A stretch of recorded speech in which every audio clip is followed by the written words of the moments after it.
This is my lawn mower. I've been using it for the last 6 years.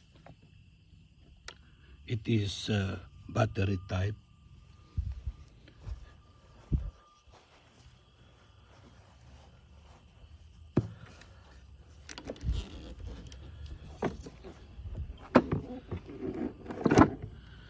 You need to clean only this one every time that you use it so that it will cut properly on the grass.